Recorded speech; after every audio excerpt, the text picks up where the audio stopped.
Bonjour et bienvenue sur le podcast des néo-vidéo marketeurs. Ce podcast s'adresse essentiellement aux chefs d'entreprise, micro-entrepreneurs, freelance, indépendants, coachs, consultants. Et si toi aussi tu souhaites développer ton business grâce au marketing vidéo, ce podcast est fait pour toi et il n'y a qu'un seul maître mot, sois unique, pense différemment. Eh oui, bonjour amis entrepreneurs, bonjour à toi qui est là en direct ou en replay pour écouter, pour regarder ce live. Et aujourd'hui, on va parler de quelque chose d'important. Comme dirait quelqu'un, le changement c'est maintenant. Voilà, tout est dit à travers ça. Le changement c'est maintenant. Ben oui, parce qu'on va parler de changement. Comme tu le sais, la vie n'est pas un long fleuve tranquille et on est régulièrement confronté à des situations qui nous amènent qui nous amènent à adopter justement une posture différente si on veut se sortir de certaines situations, donc à changer notre manière de faire. Et c'est naturel, c'est normal, c'est comme ça qu'on évolue, qu'on grandit. Et justement, pour échanger sur ce sujet, j'ai fait appel à un coach éminemment grandiose, qui apparaît tout de suite à l'écran. Voilà. Merci. Et c'est Adrien. Adrien, est-ce que tu veux te présenter, comment pourrais-je dire ça, nous faire ton pitch? Mon pitch, je le travaille.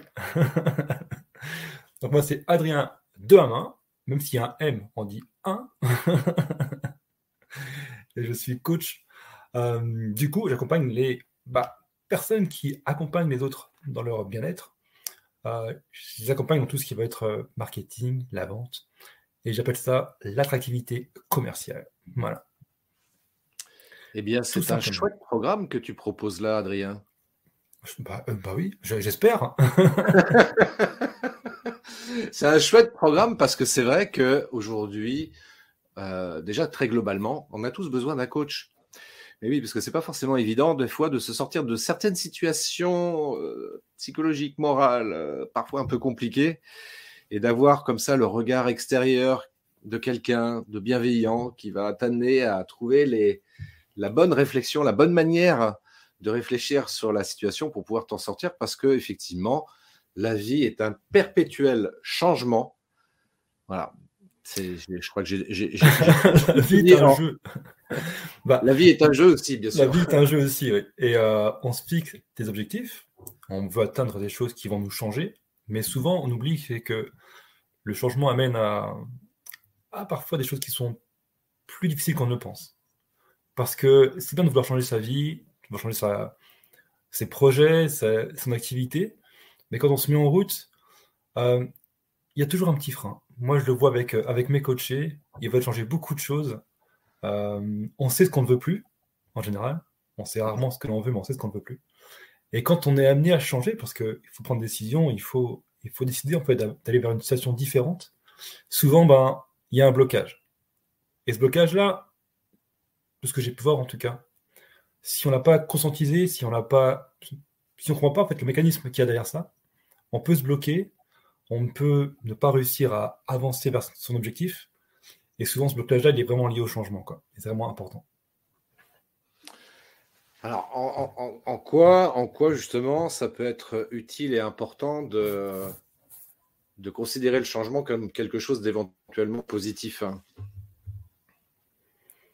Bonne question. En fait, ce qui est positif, c'est que c'est une évolution. Comme tu le sais, l'être humain est en perpétuelle évolution. Ouais. On a besoin de mouvement aussi. Le mouvement, c'est la vie. Tout bouge.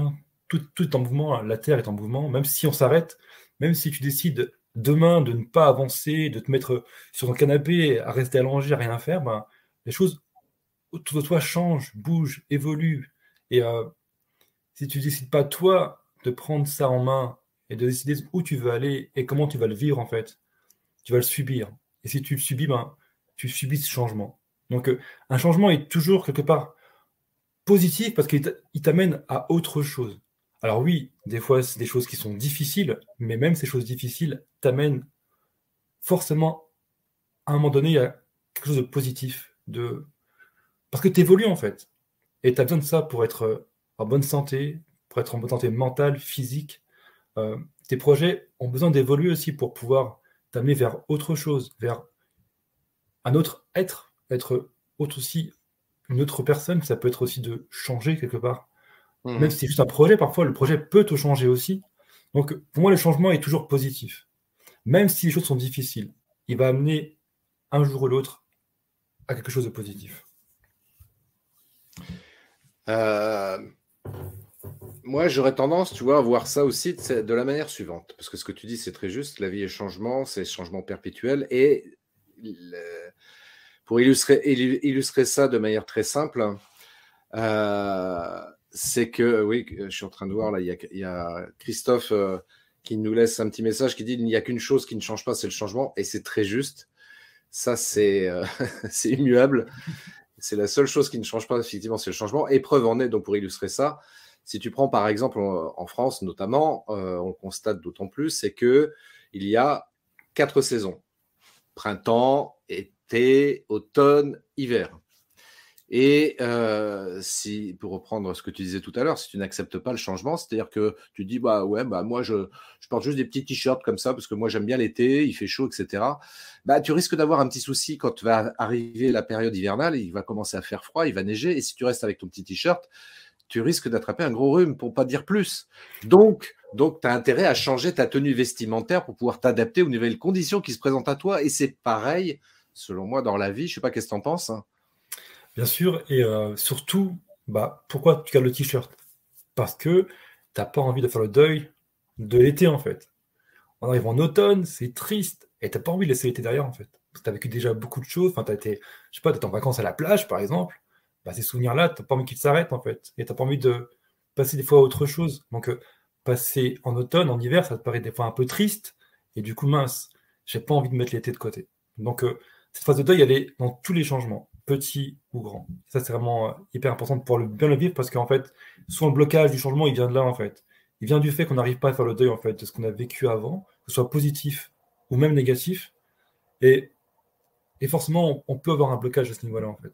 Et si on bloque au niveau du deuil, si on n'arrive pas à faire le deuil de ce qu'on laisse derrière pour pouvoir changer, comme tu disais, on laisse l'été derrière pour arriver ensuite en automne, eh ben, on aura beau essayer de mettre tous les efforts que l'on veut, si on n'arrive pas à faire le deuil, en fait, de ce qu'on a vécu avant ou de la saison d'avant, eh ben, du coup, on reste bloqué.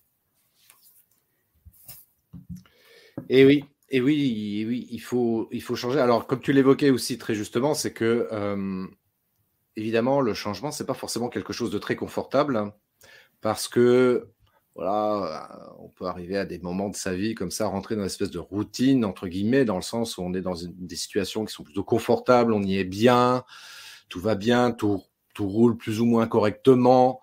Et puis d'un coup, il y a un événement qui se produit, un événement extérieur en général, qui nous met mal à l'aise dans une situation totalement inconfortable. Et là, se complique un petit peu les choses parce qu'on se dit qu'est-ce que je fais? Est-ce que je fais comme les dinosaures il y a 65 millions d'années où je me dis, moi, je suis le maître du monde, je change rien, je laisse comme ça, et puis bah, malheureusement, je meurs. Soit je décide de faire comme les hérissons, qui sont des animaux préhistoriques, rappelons-le, qui se sont adaptés, hein, qui ont changé leur manière de fonctionner, qui se sont adaptés aux nouvelles conditions climatiques et qui ont pu survivre et qui sont encore parmi nous aujourd'hui. Donc, comme quoi, c'est pas forcément les plus forts qui survivent, ce sont ceux qui, a priori, arrivent à s'adapter le plus efficacement aux nouvelles situations, qui arrivent à accepter, à intégrer ce changement, qui, quand il vient de l'extérieur, évidemment, on n'a pas trop le choix, quoi. On est obligé de s'adapter. Et donc, du coup, c'est comme ça qu'on évolue, qu'on grandit et qu'on continue à vivre. Oui, bah, tu parlais des dinosaures, les pauvres. Ils ont pris la météorite dans la tête, ils n'ont rien compris. Alors c'est vrai que c'est un peu difficile. Parfois on entend l'univers est contre moi, j'essaie d'avancer, mais en fait tout me tombe dessus, donc j'y peux rien. Eh ben si, on y peut quelque chose. Déjà une chose, c'est que même quand ça vient de l'extérieur, en fait, c'est la façon dont on va vivre les choses qui vont compter. C'est vrai que souvent on entend, moi je me suis fixé des gros objectifs, et puis malheureusement, par exemple, un deuil arrive dans ma vie, et du coup, je perds une personne chère, en fait, et c'est dur, et j'arrive pas à avancer. Mais ok, tu y es pour rien. Parce qu'on dit que le destin, en fait, il est entre nos mains. Notre changement, il nous appartient, en fait. Mais quand quelque chose arrive de l'extérieur, on dit mince, c'est pas mon choix. Je n'ai pas choisi cette situation-là. Mais ce que tu choisis, par contre, c'est comment tu le vis. Comment tu décides, en fait, d'accepter ça, de le vivre pour avancer. Alors, des fois, c'est dur. Des fois, il faut euh, quelques jours, quelques mois, quelques années pour réussir à, à comprendre ce que ce parcours difficile nous apprend et va nous apporter. Mais en tous les cas, notre réussite et notre façon d'avancer et de pouvoir aller mieux, ça nous appartient. Et ça, personne ne peut le faire à notre place. Donc c'est vrai que c'est important de comprendre que notre destin est entre nos mains. C'est nous qui faisons nos choix. Personne n'a à nous dire comment on doit faire des choses. D'ailleurs, c'est le rôle du coach. Il n'a pas à vous dire comment vous devez faire telle ou telle action. C'est vous qui choisissez vos objectifs, qui choisissez où vous voulez aller. Et c'est vous qui choisissez du coup comment vous voulez vivre les choses quand elles sont difficiles. Et ça, il faut accepter. Il faut accepter que cette part-là, en fait, elle nous appartient à nous. Il n'y a que nous qui pouvons faire ce choix. Et parfois, c'est vrai que c'est difficile. On aura envie que les autres choisissent à notre place, ou que les autres, en fait, nous disent à quel point on peut être malheureux, et qu'on a le droit d'être malheureux parce que c'est difficile, parce qu'on a vécu un deuil, et que c'est dur. Et c'est nous qui choisissons comment on va s'en sortir, comment on va avancer, comment on va continuer à aller vers notre vrai changement, notre vrai destin, en fait. C'est parfois juste de se dire, ok, c'est dur, mais qu'est-ce qui m'attend derrière? Et comment je fais pour réussir? Et ça prend le temps que ça prendra, mais oui, c'est à nous de décider comment on veut avancer. Bah, c'est un petit peu ça, ça me fait penser au film de Les Bronzés avec notamment ce passage où tu as Josiane Balasco là, qui est en train de skier et puis tu as le moniteur qui dit bon allez, il faut y aller. Et puis Josiane Balasco qui dit ouais, j'ai peur mais j'y vais. Bah, c'est un petit peu ça, tu vois, c'est exactement la même chose, c'est-à-dire que ouais, faut se lancer, quoi, même si on peut avoir peur de ce qui va se passer après. En même temps, la peur n'évite pas le danger, mais il y a un commentaire là de Modibo qui dit de l'expérience avec ses coachés, un changement peut prendre combien de temps? Moi, j'ai envie de dire, ça peut prendre une journée, une heure, et ça peut prendre toute une vie aussi. L'épiphanie peut durer une seconde. Hein. Tiens, j'ai une nouvelle épiphanie qui arrive, une nouvelle idée, hop, une réflexion, et tu changes en fait. Et en fait, ce qui arrive, c'est que parfois, on ne s'en rend pas compte, mais dans une décision, on fait tout un cycle du changement, et les choses peuvent aller très vite. Alors oui, des fois, ça prend du temps, ça peut prendre plusieurs jours, des mois, des années, mais ça peut aussi prendre une seconde. Ouais. Bah oui, parce que c'est comme tu l'as dit tout à l'heure, ça vient de nous. Hein, c'est nous qui faisons le choix de faire ce changement-là. Donc, ça nous appartient en fait de choisir de le faire maintenant ou plus tard. Certains parlent de saut quantique, effectivement, ça peut être très instantané, mais parfois, et souvent, même peut-être d'ailleurs, ça peut prendre un petit peu plus de temps, quelques semaines, quelques mois, quelques années même. Mais en même temps, je pense que si, encore une fois, on veut gagner du temps, moi j'ai 2-3 trucs, toi, par rapport à ça, mais tiens, je te laisse la parole, c'est quand même toi mon invité, Adrien. Ce qui est important de comprendre, c'est que là, on revient sur la boîte d'Hudson. Hudson, c'est un coach qui s'est spécialisé dans le changement, c'est le maître du changement, 10 maîtres du changement, et qui a cette théorie-là, en fait, et qui a créé la roue du changement. Et je pense que je peux on peut le partager si tu veux, si j'y arrive. Est-ce que je vais y arriver, moi? Je suis pas sûr. Mais si, non, tu peux le faire. Si, je peux le faire. Alors attends, j'avais ouvert en plus, il est fermé? Non. Tu peux le faire. Je vais la rue. Pendant ce temps-là, voilà. Non, c'est bon. Pas... Non, toujours pas ça? Non. Si c'est ça? C'est ça? Ça n'apparaît pas. Ça n'apparaît pas sur ma console. Est-ce que tu me vois là? Tu me vois ou pas? Oui, je te vois, il n'y a pas de problème. Hein. Mais tu vois pas ce que je diffuse en fait. Sur StreamYard, tu as le bouton partager. Voilà, parfait. C'est bon? Voilà. Okay. Voilà. Donc, la fameuse roue du changement. Donc là, ce qui est important de comprendre, c'est que le changement, il est toujours en 4 phases. Et ça, c'est selon Hudson. Hein. C'est sa théorie à lui. On peut l'accepter ou non. On peut aussi se dire qu'on n'est pas forcément d'accord. Mais moi, en tout cas, je l'aime bien. Et je trouve qu'elle résume bien, en fait, comment on vit un cycle du changement. Donc, on dit souvent que dans une vie, on change. Souvent, il y a un gros changement tous les 7 ans. Et on passe toujours par les 2 premières phases et éventuellement par les 4 phases. Donc, si le le permet, Christophe, je vais décrire un peu toutes ces phases, les expliquer. Et comme ça, si on est conscient de ça, si on prend connaissance de ça, en fait, de ces trous d'Hudson et des changements qu'on va vivre, on peut vraiment mieux comprendre son changement et plus avancer. Donc, dans la phase 1 de lancement, soit dans un projet, on se lance et on a une nouvelle idée, une excitation, on est plein d'énergie et on commence à créer ses objectifs. Ça, c'est la phase 1, c'est le choix du nouveau projet. Après, à l'étape 2, c'est la mise en place du projet. On met en place le projet, le plan d'action, on commence à être plutôt excité, on commence à avoir, par exemple, je sais pas moi, créer une chaîne YouTube, par exemple. Au hasard.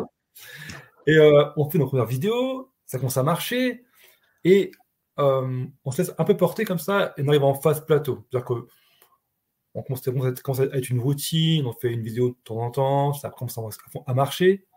Mais le risque, c'est à ce moment-là, c'est que on prenne plus le temps d'apprendre. En fait, on choisit, on décide que ce que l'on connaît déjà est suffisant, et ce que l'on fait dans son nouveau projet, si c'est par exemple une chaîne YouTube par exemple, que ce que l'on fait est confortable et on reste dessus. Le problème, c'est que toujours, à un moment donné, on va rentrer en phase 2 de désynchronisation. Parce que la vie va nous le rappeler, en fait. Il va y avoir des choses qui vont commencer à moins bien marcher. On va vouloir lutter contre ça parce qu'on dit, mince, ça marchait bien avant, donc pourquoi ça ne marche plus maintenant? Et on va vouloir résister, en fait, à cette phase de changement qui va commencer. Et le risque, là, c'est de s'épuiser, en fait. C'est de s'épuiser à continuer à faire la même chose. Comme tu le sais, hein, plus de la même chose donne plus du même résultat. Et si le résultat n'est pas bon, on va faire plus de choses qui vont pas marcher. Et on va continuer à avancer. Et là, c'est soit on y arrive. Alors, soit on fait un gros bilan de ce qui marche pas, ce que l'on peut changer, et on repart avec une nouvelle idée en phase 1 avec le même projet, mais de façon différente. Et comme c'est de façon différente, on se crée de nouveaux objectifs qui amènent à repartir en phase 1. Ou soit, on prend une décision qui va être de peut-être laisser tomber la chaîne YouTube ou laisser tomber la façon dont on le fait aujourd'hui, et on va arriver en phase de désengagement. On va passer en phase de deuil, parce qu'on va devoir se dire, mince, ça marche plus, et donc du coup, il faut que je fasse le deuil de ce que j'ai pu faire et comment j'ai pu le faire avant. Alors le deuil, c'est différentes phases, c'est le déni dans un premier temps, la colère, marchandage, non en fait, t'es sûr que c'était mieux avant, non? Enfin, comment je fais? La tristesse, parce que du coup, on est triste de mettre de côté ce qu'on faisait avant, et après, on l'accepte.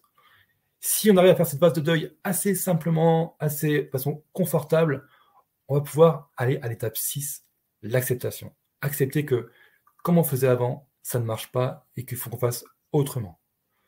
Et pour ça, il va être important de prendre son temps, d'être en rétrospective, en cocooning, l'étape 8. Réussir comme ça à prendre un temps de réflexion, se reposer, laisser les choses se faire, laisser les idées revenir aussi. Parce que si on ne fait pas ça, le risque, c'est de plus croire du tout en soi, ni à son idée, ni à son projet. Et là, ça devient vraiment plus compliqué. Il faut être accompagné, soit par un coach, soit par un thérapeute, parce que là, les choses sont on sera peut-être en dépression à ce moment-là, parce qu'on a cru en quelque chose et ça n'a pas marché. Mais si on arrive vraiment à se reconcentrer sur soi, à reprendre des forces et de nouvelles idées, on passe en phase 4 de réintégration. Le renouveau, un nouveau sens pour son projet, pour soi. On va se reformer, apprendre de nouvelles choses, expérimenter et reprendre une nouvelle phase et réapprendre. Donc ça, c'est vraiment un cycle que si on a ça en tête, demandez-vous aujourd'hui où vous en êtes par rapport à votre projet et quelle sera la phase suivante pour pouvoir mieux l'accepter et pouvoir réussir à mettre les choses en place qui va vous permettre d'avancer vers la phase suivante. Ça, c'est vraiment cool. Moi, j'aime vraiment beaucoup ce tableau et cette façon de réfléchir, réflexion, parce que si on a ça en tête, on va mieux comprendre sa phase de changement et mettre vraiment les bonnes actions en place. Oui, parce que c'est vrai que ce que tu viens d'évoquer là, c'est l'acceptation. Accepter effectivement que il n'y a rien qui change, pour rappeler ce que disait tout à l'heure Christophe, effectivement, c'est le changement. Donc, si tu intègres cette idée que la vie est un perpétuel changement, ça deviendra un petit peu plus simple de t'adapter aux nouvelles situations qui se présentent à toi et d'accepter effectivement qu'aujourd'hui, tu dois peut-être changer ta manière de penser, d'agir pour pouvoir t'adapter au contexte, au nouveau contexte dans lequel tu te trouves. Et c'est indispensable parce que c'est vrai, sinon on peut tomber très vite dans le piège, comme tu l'évoquais aussi, c'est te dire ah, c'est injuste, pourquoi moi, c'est pas normal, pourtant je fais tout bien. Bref, tu te plains quoi. Bah, c'est ça, en fait, c'est ça le déni. Enfin, dans la phase de deuil, il y a la phase de marchandage, en fait, où là, on se dit, mince, pourquoi moi? Pourquoi ça m'arrive à moi? Pourquoi pas aux autres? Pourquoi pas aux voisins? Pourquoi pas à Christophe? Tiens, pourquoi à moi? Pourquoi quand je fais un like, ça marche pas? Et pourquoi Christophe, ça fonctionne? Hein, c'est pas normal. Bah, peut-être se dire, mince, qu'est-ce que je fais de mal, en fait? Et qu'est-ce que je peux changer par rapport à ça? Et la façon dont je le faisais avant était confortable, ok, mais là, elle marche plus, en fait. J'ai plus, je sais pas, moi, le bon micro, la bonne caméra. C'est qu'aujourd'hui, il faut que j'évolue vers autre chose. Et c'est accepter que je dois changer quelque part aussi qui j'étais avant, comment je le faisais, comment je le faisais et comment je réfléchissais à ça pour arriver à autre chose. Et ça, c'est parfois difficile parce que euh, on se dit, mince, ça marchait avant, pourquoi changer? Mais s'il y a un truc qui bloque et si on n'avance pas, ben, essayer de prendre du recul et de comprendre, en fait, c'est important. Ouais, et puis c'est vrai que dernièrement, là, j'ai quelqu'un que je sais plus qui c'est qui a dit ça. J'écoutais un podcast et la personne disait qu'en fait, le meilleur signe d'intelligence qu'on puisse détecter chez quelqu'un, c'est le type de personne qui a cette capacité d'adaptation. Donc, ce qui veut dire en d'autres termes, et ça rejoint ce qu'on est en train d'évoquer justement, c'est que si tu n'es pas capable de t'adapter aux nouvelles situations qui se présentent à toi, aux nouvelles choses qui se présentent à toi, pour être un peu plus large encore, c'est sûr que c'est un signe d'un manque peut-être d'intelligence. Et oui, je sais, c'est un peu provoque de dire ça, mais moi j'aime bien. Je suis désolé si tu es dans cette situation, pas toi de rien, mais là, toi qui nous écoutes, là, qui nous regarde, c'est que, bah oui, si tu n'es pas capable de t'adapter, forcément, c'est un manque d'intelligence clair et net. Et alors, ce qui ne veut pas dire, hein, je vais quand même nuancer mon propos parce qu'en même temps. Nuance. Ouais, Attention. Une petite nuance quand même à apporter parce que c'est vrai qu'il y a des changements que tu as le droit de refuser aussi. Parce que c'est pas aligné avec tes valeurs, parce que c'est pas aligné tout simplement avec ta vision, avec tes objectifs, que sais-je encore. Et tu peux te dire effectivement, bah non, là, j'ai pas envie de changer les choses. Je vais prendre un exemple pour illustrer mon propos. Quand Walt Disney, par exemple, a voulu créer le premier parc d'attractions, donc il voulait apporter un changement quelque part. Et parce que les parcs d'attractions à cette époque-là n'existaient pas. Donc il est allé voir une banque et qui lui a dit non, monsieur, on ne financera pas votre projet. Une deuxième banque qui lui a tenu le même discours, etc. Il en a vu plusieurs. Jusqu'au jour où il y en a une qui a dit ok, Banco, on y va, votre projet nous semble intéressant, on va le financer, et on connaît le succès que les parcs d'attractions Disney ont connu jusqu'à aujourd'hui. Et c'est un peu ça, parce qu'il pourrait très bien dire bah non, je change rien, finalement c'est stupide, je vais laisser les choses comme elles sont et c'est bien mieux comme ça. Mais en fait, il avait une vision très précise et c'est cette vision qui l'a amené à mettre en place ce changement, parce que ça a été un changement sociétal quand même, parce que dans le sens où les parcs d'attractions n'existaient pas, et il était profondément convaincu que ça allait apporter quelque chose d'intéressant au niveau sociétal et au niveau économique. Et de la même manière, pour soi-même, on peut très bien se dire, non, là, je refuse le changement, ou je crée moi-même le changement aussi. Ça peut être intéressant. Alors, je refuse le changement, c'est quand même un peu compliqué. Parce que, en fait, de refuser un changement, c'est forcément quelque part, tu dois prendre une autre direction, en fait. Par exemple, si tu dis je refuse d'accepter en fait que Alors, je me les suis mal choses exprimé. changent, Je me suis mal exprimé. tout ce coup, tu es en phase de deuil, en fait. Et tu es dans le déni, du coup, encore. Je me suis très très mal exprimé. Je l'ai fait exprès pour te faire réagir et ça me va. Pas de problème. Quand je dis refuser le changement, c'est-à-dire que c'est ce que tu disais aussi, c'est que tu peux refuser le changement qu'on t'impose, mais toi, te créer un changement personnel. Alors là, quand t'imposes, je suis d'accord. Tu vois ce que Personne je veux n'a dire? t'imposé quoi que ce soit. On n'a On est pas le bien droit de d'accord. t'imposer quoi que ce soit, donc c'est ce changement-là, si tu veux, que tu as en droit de refuser. Par contre, pour t'adapter à ce changement qui peut être imposé, tu peux te dire, bah ok, je vais changer moi ma manière de C'est ça. fonctionner pour pouvoir m'adapter à ce changement qui m'est imposé, tu vois.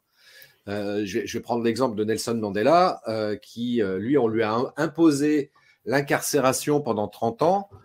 Il ne pouvait pas trop refuser le changement, il était imposé, mais il l'a refusé d'une autre manière, dans le sens où il s'est adapté, c'est-à-dire qu'il a eu, comment dirais-je, il a modifié son système de perception par rapport à la situation dans laquelle il était emprisonné, et c'est ce qui lui a permis de tenir le coup, tu vois, il s'est adapté à la situation, il a changé sa manière de percevoir les choses. Il a décidé de vivre à sa façon, en fait. Ce que je disais tout à l'heure, c'est que, non seulement, le destin, en fait, on n'y peut rien, des fois, ça nous arrive, mais on choisit la façon dont on veut le vivre. Il a choisi, en fait, il aurait pu très bien sombrer et on l'aurait déjà oublié aujourd'hui, en fait. Il aurait pu se laisser aller et pas survivre à cette situation-là. Par contre, il a décidé de faire autrement, de prendre cette histoire comme une force, en fait. Il s'est battu, il s'est donné aussi un objectif. En sortant, je ferai telle chose et ça va changer le monde. Et c'est ce qui est arrivé, en fait. Et cette force-là, en fait, cet objectif-là aussi, il a entretenu une motivation à vouloir avancer, à vouloir survivre. Et quelque part, il a changé. Je pense qu'en sortant, il était une personne différente de ce qu'il était en rentrant, en fait. Et la façon dont ça s'est passé, il a décidé de le vivre comme ça. Il aurait pu le vivre autrement. Il aurait pu ne pas se battre et laisser les choses se faire et peut-être ne pas faire tout ce qu'il a pu faire ensuite. Ouais, et puis en fait, du coup, c'est vrai que c'est ce qui revient à dire en fait que pourquoi être amené à changer, si on prend l'exemple de Nelson Mandela, je change ma perception des choses pour pouvoir m'adapter à la situation qui m'est imposée, qui plus est. C'est là où ça devient important effectivement d'accueillir et d'accepter le changement, parce que sinon on risque de se retrouver dans une situation de deuil, une espèce de marasme comme ça qui va nous engluer dans un état psychologique assez compliqué et qui peut être mortel même pour le coup. Donc ouais, il s'agit en fait d'accepter ce changement-là, parce que sinon on peut pas avancer. Après, encore une fois, chaque cas est particulier, et donc les changements qui doivent s'opérer au cas par cas, et par rapport à soi-même, justement, déjà intégrer encore une fois cette idée que tout évolue, tout change, donc déjà accepter cette idée-là, c'est indispensable. Et puis de remercier, peut-être un peu de gratitude, ça peut faire du bien. En tout cas, ça fera pas de mal. Non, en tout cas, ça fera aucun mal, non. Pour ça, pour la gratitude aussi, il y a quelque chose de très simple. Hein. C'est toujours se demander ce qu'on a fait de bien, en fait, ce qui nous a fait de bien aujourd'hui. Et souvent, tu vois, même dans les périodes difficiles, il y a toujours un truc bien qui nous arrive, en fait. Et tu vois, par rapport au changement aussi, il y a toujours quelque chose de bien qui arrive derrière, en fait. Et ça, c'est important de comprendre. Il y a quoi derrière? Qu'est-ce que ça m'apprend? Qu'est-ce que je vais en faire? Et ça, c'est aussi une prise de responsabilité, tu vois, une prise de décision aussi. Je décide comment je vais vivre cette situation et comment je vais changer. Quand tu parlais des choses imposées, je suis d'accord avec toi. Des fois, on impose des choses, on impose des vaccins à des gens, par exemple. Hein. Mais ils ont le choix de ne pas le faire. Et du coup, ils ont le choix de le vivre différemment. Ils font aussi autre chose à côté. Du coup, si tu ne veux pas aller au restaurant parce que tu n'as pas le vaccin, tu fais peut-être plus de repas chez toi. Et en fin de compte, peut-être que finalement, ce changement-là qui était imposé, on peut en faire quelque chose de positif. Mais il faut le choisir. Complètement. Il faut choisir. Pardon. Oui, je t'en prie. Et c'est important de aussi, peut-être que même dans nos décisions, dans nos objectifs qu'on s'est posés, des fois, ça apporte des fois de gros changements, on ne s'en rend pas forcément compte. Et pareil, on peut choisir aussi de peut-être se freiner un peu, de changer peut-être moins vite et pouvoir mieux le vivre. Parce que des fois, on fait des gros changements, on veut aller trop vite, les choses changent de façon beaucoup trop importante et on les vit mal. Des fois, peut-être freiner un peu, ça va changer, ça va forcément arriver, c'est immuable. Donc, se laisser le temps aussi, c'est important et pas vouloir aller trop vite. Et ça aussi, c'est une décision qu'on veut prendre aussi. Ouais, ce que tu dis est très juste, parce qu'effectivement, il ne faut pas partir d'un extrême à l'autre. C'est-à-dire partir du point où j'ai pas envie de changer au point où je veux tout changer maintenant tout de suite de manière très conséquente, parce que ça, c'est pas forcément très bon non plus. Et puis on peut peut-être à ce moment-là rentrer dans un process de maniaco-dépressif qui est pas le mieux, quoi. Donc, pour éviter de rentrer là-dedans, voire même dans un burn-out plus simplement, mais il s'agit juste d'apprécier les choses à leur juste valeur. Et alors, bien sûr, si on a des objectifs, bien sûr, il va falloir changer notre manière de fonctionner pour pouvoir les atteindre. Mais se donner le temps aussi, pas se mettre de pression, parce que ça, c'est ce qu'il y a de plus dramatique. Et, mais tu sais, en même temps, le changement, c'est toujours pareil, quoi. C'est que on est dans des habitudes, dans une routine, et c'est confortable. Et opérer un changement, évidemment, ça veut dire qu'on va peut-être sortir de notre zone de confort, ou en tout cas l'agrandir. Et c'est pas évident. C'est pas évident parce que ça demande de l'énergie, ça demande de la créativité. Et on le sait, on est tous des êtres humains. Ouais, de l'énergie, tout ça, c'est bon, quoi. C'est épuisant, c'est fatigant, quoi. Pas facile, hein. Dire les choses comme elles sont, quoi. Si c'était simple, ça le serait, hein, comme on dit. Hein. Tout le monde le ferait, tout le monde changerait, tout le monde essaierait de changer. Des personnes décident de pas changer. Hein. Certaines personnes ont décidé, je ne changerai pas. Par contre, ça change forcément autour d'eux, en fait. Et c'est ça le problème. C'est qu'à bout d'un moment, comme tu disais, la dépression, ça arrive souvent ou le burn-out, parce que on doit changer, on se refuse, on comprend pas, on voit pas les signes, et un jour ou l'autre, ça nous rattrape, en fait. Donc, c'est ça qui est important, c'est immuable. Donc, il faut changer. Il faut changer, il faut apprendre à le faire. Si on ne sait pas, il faut être accompagné. Ça, c'est important aussi. Les coachs, hein, ça va ça. Entre autres. Moi, pour le coup, tu vois, je dirais pas trop il faut. Parce que dans la manière de dire les choses, il y a une certaine pression, peut-être presque une contrainte même. Ok, il faut que je change. Et du coup, non, il faut. En fait, c'est mon tour là. Mal exprimé, comme tu disais. Non, c'est plus.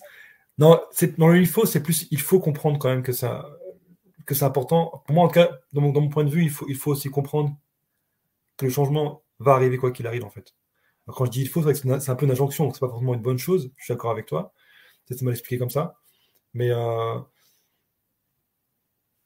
peut-être c'est juste prendre conscience alors dans ce cas-là. Prendre conscience que ouais, ça va arriver. Moi, je dirais simplement pour que ce soit moins, comment dirais-je, contraignant intellectuellement, c'est simplement de se dire, ça serait peut-être bénéfique pour moi d'accepter le changement. Peut-être, mais bon, si tu vois peut-être. Ça serait peut-être bénéfique. Bah oui, parce que si tu veux, dans ce cas-là, je mets pas de pression, si tu veux, je me mets pas du tout de pression. Et le peut-être, on peut même le supprimer si tu préfères, c'est pas un problème. Mais en tous les cas, tu vois, je me dis, ça serait au moins bénéfique, ça serait certainement bénéfique d'accepter le changement. Et le fait de le dire de cette manière-là, pour moi, ça induit beaucoup, beaucoup moins de pression et c'est beaucoup plus facilement acceptable, hein, dans sa tête de voir les choses de cette manière-là. Parce qu'encore une fois, moi, je fais partie de ces gens-là, tu vois, si tu me dis, ouais, il faut que tu fasses ci, il faut que tu fasses ça, tu as perdu d'avance. Enfin, moi, je veux dire, je ne supporte pas qu'on m'impose des trucs. Qui plus est, s'il n'y a pas d'argument fondé, logique, argumenté avec des chiffres, des faits ou des choses comme ça, pourquoi il faut que je mange 3 fois par jour? Pourquoi? Est-ce que manger qu'une fois par jour, ça ne serait pas juste suffisant? Non, il faut manger 3 fois par jour. Bah non, enfin, pour moi, ça ne tient pas la route. Là, tu m'imposes un truc sans argument, donc ça ne tient pas la route. Et quand je parle d'arguments qui soient vraiment fondés, quoi, sur des choses concrètes, sérieuses. Je vais donner un exemple qui a été un très gros coup marketing par rapport à ça, aux États-Unis. C'était à la fin de la Seconde Guerre mondiale, dans les années 50 notamment, et les États-Unis avaient généré une surproduction de porc. Et les fabricants étaient très embêtés parce qu'ils se retrouvaient à avoir une surproduction de porc et ils ne savaient pas comment écouler les stocks. Et il y a un marketeur qui a trouvé une idée de génie. Il est allé voir des médecins. Il leur a demandé aux médecins de faire des études pour essayer de déterminer si la consommation de porc pouvait être bonne pour la santé. Il s'est trouvé qu'ils ont pu détecter effectivement des bénéfices pour la santé de manger du porc. Et du coup, le marketeur, il est allé voir les fabricants et il leur a dit la chose suivante. Il leur a dit, vous savez les gars, ce que vous allez faire, on va décider à partir de maintenant que le meilleur petit déjeuner pour démarrer correctement sa journée, c'est de manger du bacon. Voilà, c'est de là que vient cette culture américaine de manger du bacon le matin au petit déjeuner. Tout simplement parce qu'il y a un mec qui a eu un coup marketing, qui a une idée de marketing de génie. Et même si ça a été plus ou moins bien appuyé correctement par des médecins, mais bon,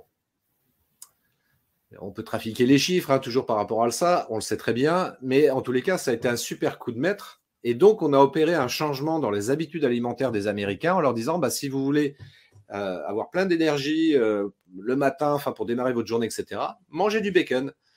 Et c'est comme ça qu'on a pu écouler les stocks. Tu vois, donc à partir de ce genre de choses, on peut s'amuser à faire plein de trucs comme ça, quoi. Et c'est pour ça qu'il faut rester quand même assez prudent et vigilant. C'est pour ça ce que je disais tout à l'heure, tu vois. Apporte-moi des preuves concrètes, tu vois, pour m'obliger à faire telle ou telle chose, quoi. Et si ça concerne évidemment des aspects de ma vie matérielle, on va dire ça comme ça. Mais si c'est par exemple sur la confiance en soi, quel type de changement je pourrais opérer en moi pour acquérir plus de confiance en moi, pour ne plus avoir peur de m'exprimer comme ça face caméra, parce que je suis toujours très intimidé, je flippe à chaque fois que je veux allumer ma caméra pour parler devant et tout. Comment je peux faire pour acquérir un peu plus de confiance en moi, tu vois? Là, le travail peut être intéressant et là, on peut mettre en application très concrètement et très rapidement, pour le coup, le modèle d'Hudson, justement, qui est très, très bien. Je valide à 200% ce que tu nous as présenté, Adrien. Je le valide Moi à aussi, 200%. je me valide.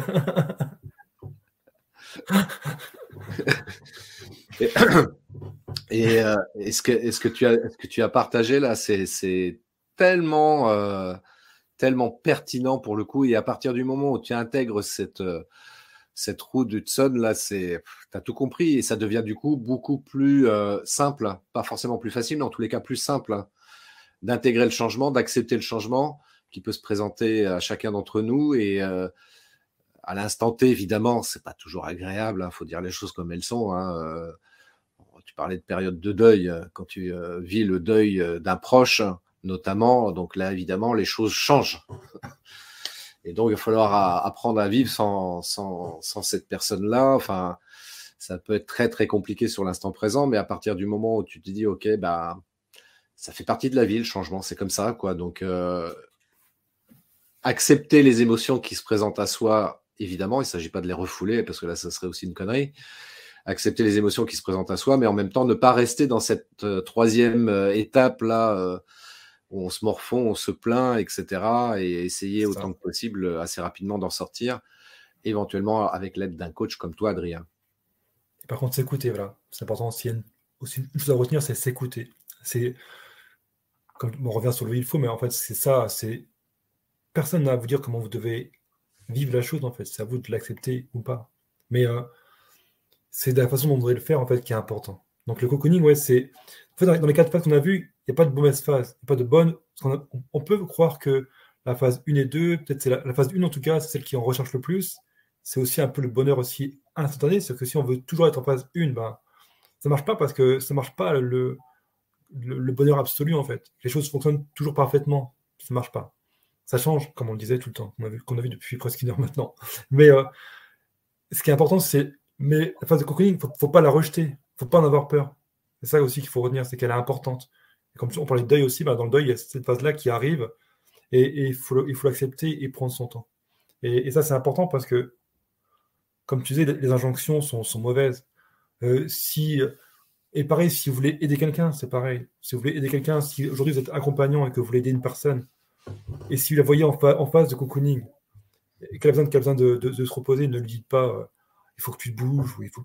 Voilà, là, c'est le mauvais coach, c'est ça. Alors il y a le bon et le mauvais coach. C'est comme le bon chasseur et le mauvais chasseur. Il y a un bon coach et le mauvais coach. Il va te dire bouge-toi, avance. J'ai encore vu ça récemment dans une vidéo, un mec qui disait moi, mes coachés, je les motive, je les challenge, je les pousse à se mettre en vidéo, par exemple, parce que c'est important, il faut faire la vidéo. Donc allez-y, on le fait en groupe, tout le monde le fait, c'est important, allez-y. Mais si à ce moment-là, la personne a besoin de plus de se reposer et de réfléchir, en fait, laissez-la réfléchir. Ça prendra le temps que ça prendra, mais ce sera à elle, en fait, de prendre la décision d'avancer en phase 4 ou pas. C'est vraiment important. Bah, c'est vrai que comment dirais-je, quand tu es en phase 3, effectivement, tu es en face de quelqu'un qui n'est pas dans le meilleur état d'esprit. Là, c'est surtout pas lui dire ouais, il faut que tu fasses ceci, cela, etc. parce que c'est pas bon, ça, c'est contre-productif. Au contraire, tu vois, là, c'est le bon coach. le bon coach va être, au contraire, être à l'écoute au maximum pour laisser la personne parler et lui balancer quelques questions comme ça pour l'aider dans la réflexion. Mais en aucun cas, dans cette troisième phase, effectivement, il va lui dire ouais, tiens, il faut voir de manière peut-être plus pondérée, lui dire tiens, ce serait peut-être bien que tu fasses ça. Non, non, non. Quand tu es dans la troisième phase, tu n'écoutes personne, quoi. Donc, tous les bons conseils qu'on peut te donner, tu ne les écoutes pas. Par contre, tu as besoin de t'exprimer et c'est important, effectivement, de verbaliser les choses, de pouvoir avoir une écoute attentive et bienveillante qui puisse t'écouter. Et ça, c'est super important. Et c'est vrai que là, pour le coup, le bon coach, celui qui a la bonne posture, il va être là, tu vois. Il va être là en train d'écouter. OK, OK, si tu faisais ça, éventuellement, qu'est-ce que ça changerait? Ah, ça serait le bordel et tout. OK. Il y avait une très bonne série, a priori, là, il lance la saison 2, là, je crois, le mois prochain, là, sur Arte, qui s'appelle En Thérapie. Moi, j'avais adoré la première saison parce que l'acteur qui joue le rôle du psychologue, je me souviens plus comment il s'appelle, mais je le trouve excellent dans son personnage. Et c'est un peu ça, parce que j'ai retrouvé, tu vois, des postures de coach dans les postures du psychologue joué par cet acteur, dans le sens où il a affaire parfois à des gens qui sont dans des situations psychologiques très compliquées par moment, et lui, il est juste à l'écoute.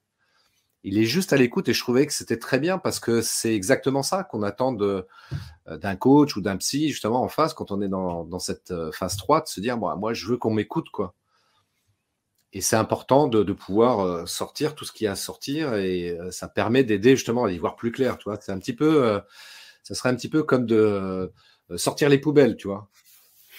Tu as plein de merde dans le cerveau là qui t'empêche d'y voir clair et tu te dis allez, je sors les poubelles, je veux y voir plus clair, je sors les poubelles, je fais le ménage et là j'y verrai plus clair. Bah, c'est évident, le bon coach, je reprends l'expression, c'est celui qui ne sait pas en fait. Ouais. Le bon coach ne sait pas, c'est tout. Et le bon coach ne parle pas non plus. Il pose des questions, mais il ne parle pas. Et dans le changement, c'est important de se comprendre, c'est que dans les différentes phases, par exemple, il y a les 4 phases. Donc les 2 premières phases, c'est plus de la performance. Donc là, le coach va vous emmener à la performance, mais sans vous pousser. Toujours pareil par rapport au changement. C'est vous qui décidez, c'est vous qui vous posez vos objectifs. Le coach est juste là pour la réflexion, pour vous aider dans la réflexion. Et en phase 3 et 4, c'est coaching de l'être, travail sur soi. Et même si parfois, dans la phase 3 et 4, vous laissez votre projet de côté, votre business de côté, votre activité autre que vous-même de côté, c'est normal et c'est important. Parce qu'à ce moment-là, c'est plus soi qu'on doit changer. C'est plus soi qu'on doit, sur soi qu'on doit réfléchir. Et, et là, c'est plus aussi ce qui est important aussi, je le dis souvent aussi par rapport à ses objectifs, c'est de fixer aussi sa mission de vie et sa vision. Voilà. La vision aussi importante dans le changement, c'est que en fait, quand on fixe un objectif, on se fixe à une vision qui a un rêve, et c'est vers ce rêve qu'on veut aller, et pour ça, bah, il faut changer. Voilà. Ouais, et ben moi je vous invite à contacter Adrien justement pour établir votre vision board. Entre autres. Entre autres, Entre bien autres. sûr. Entre autres, bien sûr. Et quand tu parles de vision, ça me fait rappeler ça. Parce que c'est vrai que c'est important d'avoir, de prendre conscience, en fait, quelle est notre mission de vie, quelle est la vision aussi vers laquelle on veut se diriger. Et ce qui nous permet de mettre en place, du coup, des objectifs et donc de pouvoir avancer et de trouver le maximum d'épanouissement dans sa vie. Tout en restant évidemment aligné avec cette mission de vie, avec ses valeurs, avec ce qui nous fait vibrer dans la vie et ne pas partir un petit peu comme ça dans tous les sens et pire, ne pas rester figé, quoi. C'est ça. Et tout ce que vous faites au quotidien doit nourrir qui vous voulez être, en fait. Ça, c'est important. Posez-vous toujours cette question. Est-ce que ce que je fais concrètement avec mes petites mains, mon petit cerveau, ce que je fais concrètement, en fait, est-ce que ça nourrit, en fait, ce que je veux devenir, mon être et mon objectif et surtout ma mission de vie. C'est important. Donc, au quotidien, se poser la question. Est-ce que ce que je fais aujourd'hui va nourrir qui je vais être demain? Ça, c'est important. Ah ouais, ça, je suis complètement d'accord avec toi, c'est fondamental. D'ailleurs, moi, là, cette réflexion-là, toi, je l'adopte aussi dans le business, c'est-à-dire que, tu le sais, on peut être parfois sollicité à droite à gauche pour on vient nous voir, tiens, au niveau business, est-ce que tu voudrais faire ceci, apprendre cela, tiens, une formation, par exemple, machin, etc. Bah, de la même manière, tu vois, se poser la question aussi, est-ce que cette proposition qui m'est faite, est-ce qu'elle vient nourrir mon business? Est-ce qu'elle vient nourrir la vision que j'ai aussi de mon business? C'est important de se poser cette question-là parce que sinon, là aussi, dans ce domaine-là, dans le domaine entrepreneurial, on peut se retrouver très vite à faire 10 000 choses en même temps et finalement pas faire grand-chose, hein, parce qu'on s'éparpille un petit peu à droite à gauche, on répond aux sollicitations qui arrivent de partout et il faut rester relativement vigilant par rapport à ça. Moi, je sais que parfois, ça m'arrive de refuser des propositions business qu'on me fait parce que je me dis, mais est-ce que ça vient nourrir mon business? Est-ce que ça vient contribuer à mon business? Je n'ai pas le sentiment que ce soit ça. Et là, tu vois, je m'écoute pour le coup. Tu vois, de la même manière à l'inverse, tu vois, enfin, cas inverse sur lequel on a travaillé tous les deux, justement, c'est voilà, écrire un livre. Est-ce que ça vient nourrir mon business? Est-ce que ça vient contribuer à faire grandir mon business? Bien oui. Bah alors, qu'est-ce que tu fais? Tu l'écris ton bouquin ou pas? Ouais, c'est vrai, t'as raison, je vais l'écrire. Et pour reposer là-dessus, aussi le fameux objet brillant, et ça, et pareil, c'est pareil, la route Hudson peut servir aussi à ça, à la réflexion. Quand vous avez une nouvelle idée qui vous arrive, alors vous êtes déjà en projet, demandez-vous où vous en êtes par rapport à l'idée d'avant, en fait. La première idée, l'idée originelle. C'est que souvent, par exemple, je reprends l'exemple de YouTube, par exemple, je commence à appliquer une méthode et arriver à la phase de marasme, où ça marche moins bien, je vais commencer à réfléchir à peut-être une autre solution. Et peut-être qu'une autre solution va m'arriver comme ça via une pub ou via un conseil d'une autre personne, en fait. Et le fameux objet brillant qui arrive, et on pourrait se jeter pleinement dedans et dire ah, j'achète cette nouvelle formation, elle va m'aider. Mais avant ça, demandez-vous si vous avez arrêté, si vous êtes arrivé à la fin du cycle, en fait, à la fin de la phase de deuil, pour pouvoir mettre de côté l'idée d'avant, pour pouvoir en prendre une nouvelle. Parce que sinon, vous allez vouloir partir en phase 1 très rapidement, sans faire le deuil de l'idée précédente, et vous n'allez pas pouvoir avancer. Parce qu'à chaque fois, ce sera la même chose. À chaque fois, vous allez voir une nouvelle chose arriver qui va vous empêcher d'aller dans le deuil, et par peur, en fait, de devoir mettre de côté cette nouvelle idée, enfin, l'ancienne idée pour une nouvelle, à chaque fois, vous allez renouveler, racheter un autre programme, repartir sur un objet brillant, et vous ne pourrez pas avancer. Donc, à chaque fois, demandez-vous où j'en suis. Est-ce que, du coup, j'abandonne l'idée précédente? Dans ce cas, j'en fais mon deuil et je repars en phase 1 avec une nouvelle idée? Ou est-ce que, du coup, je prends du temps de réflexion et on repart, du coup, à la phase 3 et 4 pour savoir si cette idée-là était bonne et je la continue?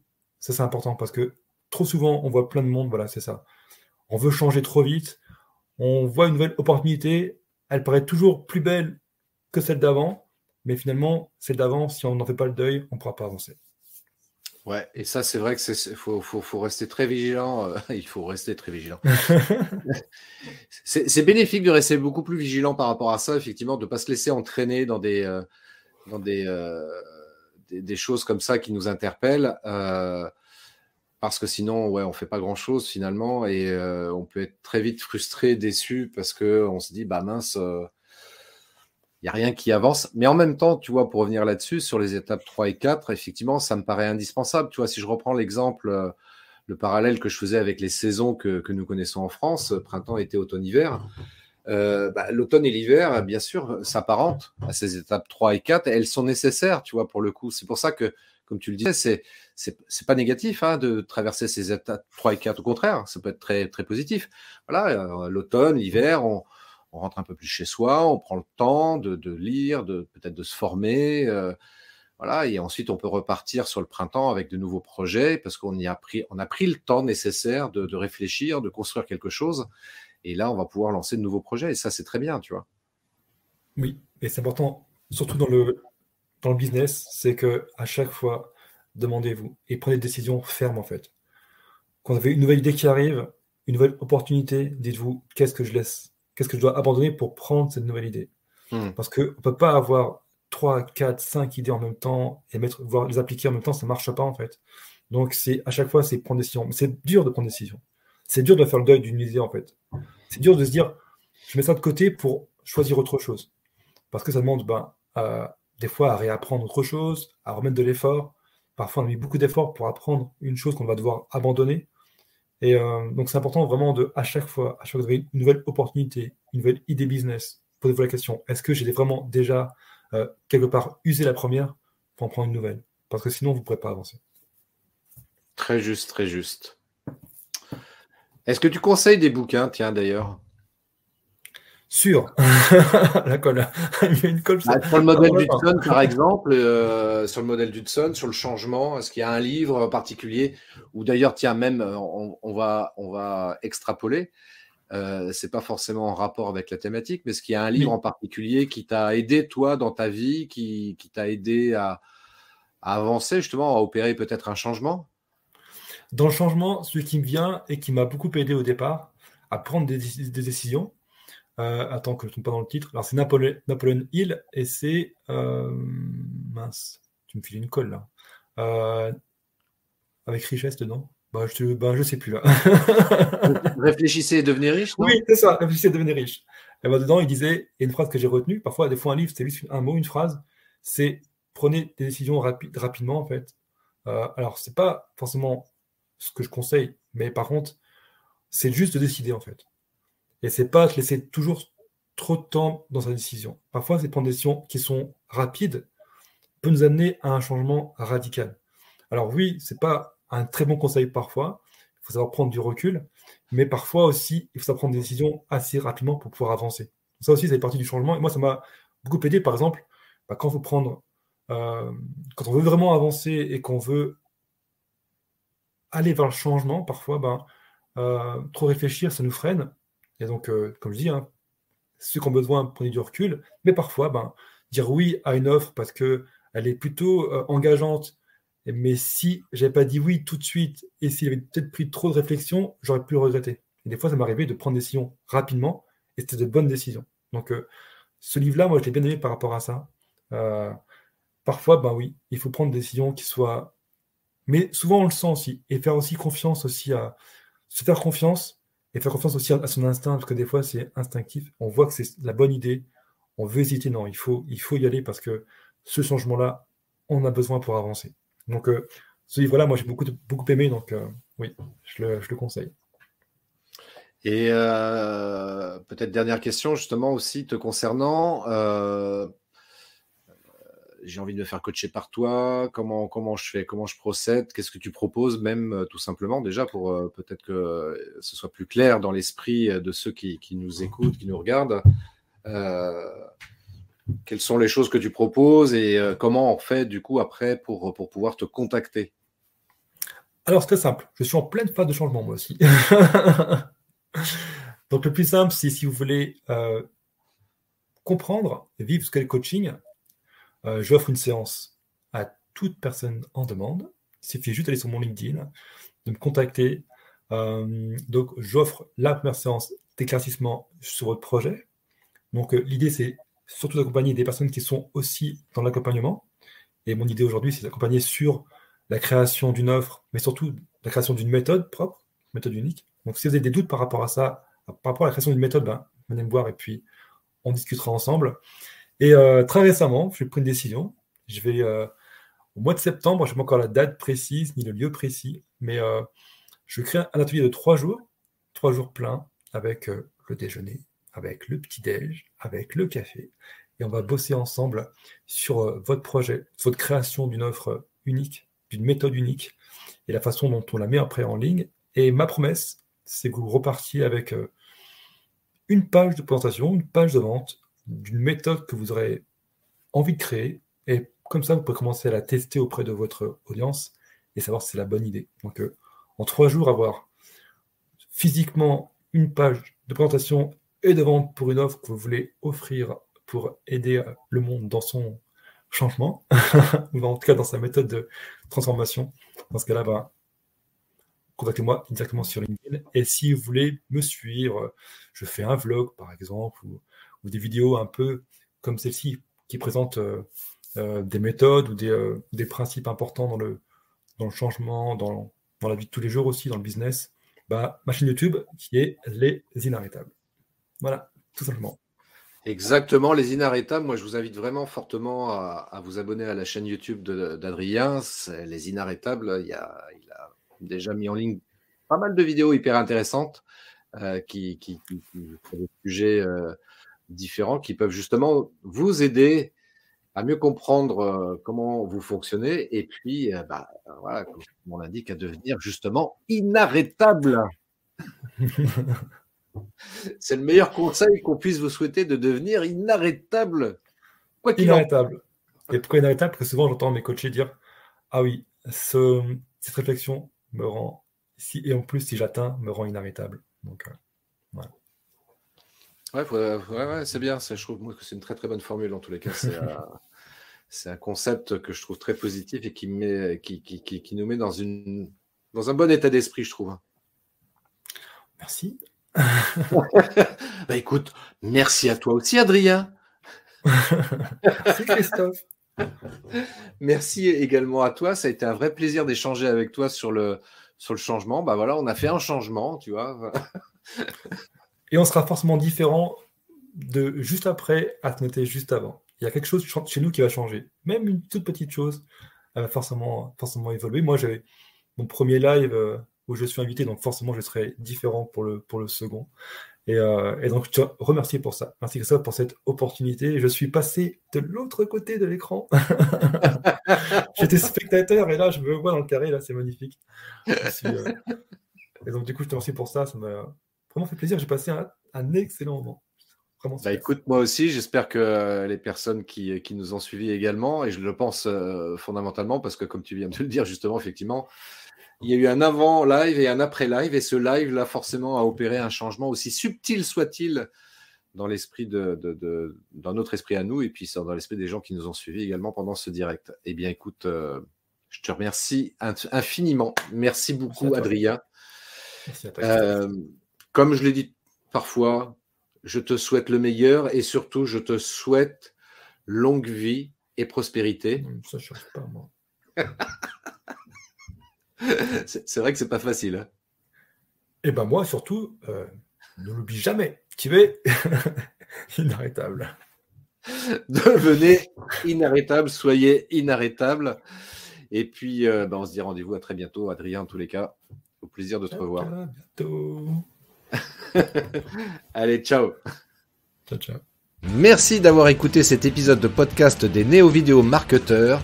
Si tu as une question ou un commentaire, contacte-moi directement sur christophetrain.fr. Je me ferai un plaisir de te répondre rapidement. Et si tu m'écoutes via Apple Podcast, n'hésite pas également à me laisser un avis 5 étoiles et un commentaire. Ça me fera plaisir. Je te souhaite une très très belle journée et je te donne rendez-vous pour un nouvel épisode très très bientôt. Ciao.